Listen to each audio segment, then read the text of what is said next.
verdade, tem coisa que só Deus faz, né?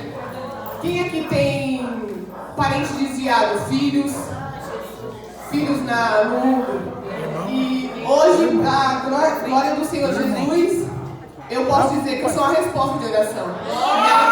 E nesta tarde eu quero dizer para as irmãs, não desista de orar pelos seus filhos, pelos seus entes queridos que estão no mundo. Porque outrora, desde pequena, eu fui criada por uma mãe que não era minha mãe, né? Muito cedo. A minha mãe era alcoólatra e perdeu minha guarda com 2 anos. E ali, quase fui para o museu tutelar, mas aí a minha tia me pegou, ela me criou desde pequena. E ali cresci num berço evangélico. E ali, desde 2 anos, de 3, já cantando na igreja, né? Fazendo aquilo que o Senhor sempre colocou no meu coração. E ali, quando eu tive uns 15, 16 anos, eu desviei dos caminhos do Senhor. E fiquei 7 anos fora da presença. E ali, com 7 anos fora da presença, minha mãe já perdia as esperanças, porque eu estava dando muito trabalho, não queria saber. Só que eu era uma pessoa que, mesmo longe do Senhor, mesmo longe da igreja, eu tinha temor do Senhor. Se eu tivesse de short, eu não gostaria de passar na frente de alguma irmã, de algum irmão. Quando era a igreja aberta, eu não passava na frente, porque eu falei assim, se eu passar ali, Deus vai falar comigo. E o meu coração, ele almejava de estar na casa do Senhor, mas eu não tinha força, eu não sabia de qual maneira. E era muito trauma, era muitas coisas assim, de pequena, né, que afeta a nossa mente. E ali eu fiquei 7 anos afastada, e teve um dia que eu ali num pagode, e tinha uma igrejinha aberta. E aí uma igrejinha aberta cantando os louvores da harpa, a qual eu sempre gostei, né? E aí eu fui comprar uma esfirra, e ali eu comecei a entoar aquele louvor da harpa, e ali uma menina falou assim, oxe, você é crente? Eu falei, sou crente sim. Eu falei assim, eu só estou afastada, mas um dia eu irei voltar. E aí eu continuei na rebeldia, e Deus alertando, e Deus falava, e Deus usava as pessoas para falar com a minha mãe, e nada. E parece assim, irmãos, quando você ora, as coisas só pioram. As coisas só vai piorando. E Deus alertava a minha mãe, Deus falava comigo, e eu nada de dar assunto para ela. E teve uma vez que eu fui lá e me envolvi com um rapaz bem mais velho que eu, 20 anos mais velho. E ali eu achei que minha vida estava boa, ali foi um escape para mim. Porque ali eu já saí da casa da minha mãe e falei, vou me envolver com ele. E ali me envolvi com ele e tive meu filho. Só que antes de ter meu filho, ali ele fazia coisa errada e eu não sabia. Eu por um momento era muito inocente. E ali me envolvi com esse rapaz, 20 anos mais velho que eu. Eu tinha o quê? Uns 18, ele já 40 quase. E ali me envolvi com ele tudo, aquela paixão, aquela coisa. E ali, quando eu vi, era um plano do Senhor sobre a minha vida. Ali, antes de tudo acontecer, minha mãe desceu pra praia. E minha mãe ali na peleja, ali orando pela minha vida, porque ela falou assim, Estência é muito peituda, ela a qualquer hora vai aparecer morta. Vai aparecer morta, você vai aparecer na notícia dela, porque ela baixa a cabeça para ninguém. E ali passou o tempo, minha mãe orando, e ela desceu pra praia. E ali, ela descendo pra praia, umas irmãs convidou ela para o ciclo de oração, lá na praia. Ela falou, vou lá, Senhor, vou lá no ciclo de oração. E ali Deus marcou um encontro com ela e falou assim, abre a tua mão, porque eu vou agir. Porque muitas das vezes, irmãos, a gente ora para o ente querido e não deixa Deus trabalhar. Então nessa tarde Deus falando, deixa eu trabalhar, né? Porque muita gente ora e coloca nas nossas mãos. Deus está falando assim, deixa na minha mão. E ali ela, naquele ciclo de oração, Deus usou uma irmã e falou assim, deixa na minha mão, deixa eu trabalhar. Porque quando eu trabalhar, você vai ver o que vai acontecer. E não peça misericórdia.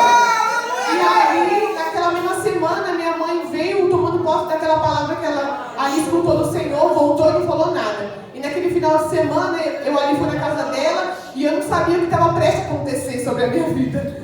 E aí eu fui naquele final de semana, cheguei ali falando com ela e ela já pressentindo algo que ia acontecer. E ali eu fui embora num domingo, na segunda-feira, o DEIC bate na minha porta. O DEIC bate na minha porta com uns 8 caras da minha porta com uma metralhadora e já colocando, sacando a arma na minha cara e falando assim, você tá presa. E ele veio atrás de mim, por quê? Porque o meu companheiro, ele fazia as coisas erradas, mas ele usava o meu nome. Então a investigação foi aberta no meu nome. E aí foi como eu fiquei vista como a chefe. E tinha 11 pessoas envolvidas. Por uma situação eu sabia, mas por outra eu não sabia que era tão grave. Aí eu grávida, já sabia que estava grávida, estava de 1 mês e pouco, grávida do meu filho Brian. E ali fui presa grávida. E ali no chão desabou, ali eu não pedi misericórdia para o Senhor, porque eu sabia onde eu estava me envolvendo. Eu falei, Senhor, está nas tuas mãos. E aí fui presa, Na segunda-feira, bem de manhãzinha, 5 e pouca da manhã, e aí fui eu e meu antigo esposo. Ali descemos e tudo, fiquei presa, irmãos, fui pro Franco da Rocha, fiquei 10 dias ali naquele lugar. Deus é tão misericordioso, tão bondoso, tão lindo, que ali Ele enviou uma missionária. Ela foi presa injustamente, porque ela, uma manhã seguinte, ela falou assim: vou na consagração, vou me consagrar. E ali aquela mulher dobrou o joelho e Deus usou a mulher falando assim: vou te colocar em um lugar para resgatar uma alma. Você não vai entender nada, mas quando você chegar lá, você vai entender e você vai falar aquilo que o Senhor coloca na tua boca, amém? Ali 10 dias, e ali foi assim, ali começou a clarear a minha mente, e eu não podia ir embora do Senhor. Eu só falava assim: Senhor, aqui está meu filho, e eu não quero ter meu filho aqui neste lugar. E se eu acaso tiver, que o Senhor prepare uma pessoa boa para cuidar dele, né? E aí passou e tudo mais, fiquei 10 dias ali, e aí ela foi se chegando, aquela mulher, eu não queria amizade com ninguém. E aí ela está chegando, e aí ela chegou em mim e falou assim: Stacy, sou Michele. Ela era ex-usada de droga, ela era cracuda, era cracolante, e Deus fez algo na vida dela. E aí Deus enviou aquela mulher ali pra mim, e aí a gente conversando, a gente com um monte de mulher na cela, acho que umas 15 mulheres por aí, e tinha mulher de tudo que é jeito, tinha cracuda, tinha tudo que é jeito. E aí a gente não dormia à noite, e aí ela começou a se aproximar de mim, falando as coisas, ministrando sobre a palavra de Deus, falando sobre o testemunho dela. E aí Deus começou a falar no meu coração, Deus começou a trabalhar no meu coração. E aí a gente começou, irmãos. Ela falou assim: você sabe algum louvor? E aí eu não sabia nenhum, irmãos, porque quando a gente está tão emplotada dentro do mundo, a gente não sabe mais nada do Senhor, a gente fica completamente cega. E aí eu lembro que uma semana antes eu tinha ido num culto, e eu só sabia aquele louvor da Fernanda Brum, quem já pisou, eu só sabia esse louvor, só. E ali, no momento ali da oração, ela falou assim: irmãs, eu sei que nem todas aqui são crentes, mas aqui não é sobre religião, aqui é sobre a palavra do Senhor. E para que a gente venha dormir em paz, né? Porque ali naquele lugar não dava para dormir, não tinha paz. E ali a gente fez uma roda ali de oração, ela falou assim: Stacy, você traz o louvor, e ali eu trago a palavra, amém? Eu falei: amém. E ali eu louvava e cantava ao Senhor, e orava ao Senhor. E ali eu comecei a entender, né, o que o Senhor tinha feito. E ali eu orei ao Senhor do meu jeitinho e falei assim: Senhor, eu não vou te pedir para sair daqui, mas no dia que eu sair daqui, Senhor, eu não vou olhar para trás. Eu não vou olhar para trás, Senhor. Eu não vou olhar para trás. Eu quero tudo novo na minha vida. Eu quero criar meu filho longe disso. Eu falei assim: eu não quero ser essas mulheres que criam o filho na beira de calçada. Não, Senhor, eu quero algo diferente para minha vida. E ali, irmãos, fiquei apelidada como gravidinha na cela. Fiquei 10 dias ali. Quando deu o 10º dia, à tarde, o meu alvorá cantou. E aí a mulher veio correndo e falou assim: eu não falei pra você que você ia embora? Aí ele me deu o papel, eu fui embora. E ali eu indo, seguindo com as minhas coisas, indo embora. E ali eu ia olhar pra trás pra dar tchau pras minhas amigas, né, ali que eu fiz. E ali uma voz bradava no meu coração e falava assim: não olhe pra trás, não olhe pra trás, não olhe pra trás. E ali começou uma trajetória nova da minha vida. E assim, irmãos, até hoje eu olho para trás e falo: Senhor, como o Senhor é bom, né? E Deus fez tudo novo. Eu não queria abrir mão do meu antigo esposo. E ali eu sabia que ele não queria algo com Deus. Ele foi preso, Deus não permitiu que eu fosse visitar. E Deus falava para mim: eis que faz coisa nova, não vos lembrei das coisas antigas, nem considerei as passadas, né? Faço coisa nova na sua vida. E ali foi difícil para mim abrir mão, né? Porque eu tinha medo, várias coisas.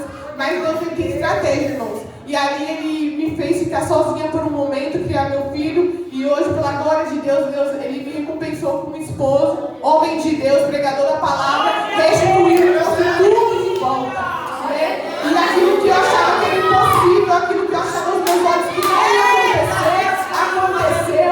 A minha mãe, hoje ela vê a mão do Senhor sobre a minha vida. Eu lembro que quando eu saí da cadeia, né, quando eu fui diretamente para casa da minha mãe estava de cama desde quando eu fui presa. E apareceu em todos os noticiários, irmão, todos, a minha cara lá. E ali minha mãe ficou de cama e ela só levantou depois que eu gritei: mãe! No portão. E ali ela glorificou o Senhor, pediu perdão para ela, pediu perdão para o Senhor. E ali me reconciliei com o Senhor. E falei: Senhor, eu nunca mais vou olhar para trás. E desde aquele dia, irmãos, essa tem sido a minha caminhada. Não é fácil, né? Mas o o Senhor vem me sustentando. Então, esse é o meu testemunho de vida. O Senhor fez coisa nova. E eu amo esse Senhor. E eu não vou largar dele nunca, jamais. Né? E esse Senhor é maravilhoso. Ele fez coisas grandes. E o mais lindo que o Senhor faz é nos faz sonhar coisas que a gente não sonha. Porque eu nunca imaginaria, não era meu desejo ter uma família, porque eu nunca tive. Então eu falei, como que eu vou sonhar algo que eu nunca tive? E aí Deus começou a almejar no meu coração ter família, ter filhos, né? E hoje, para a glória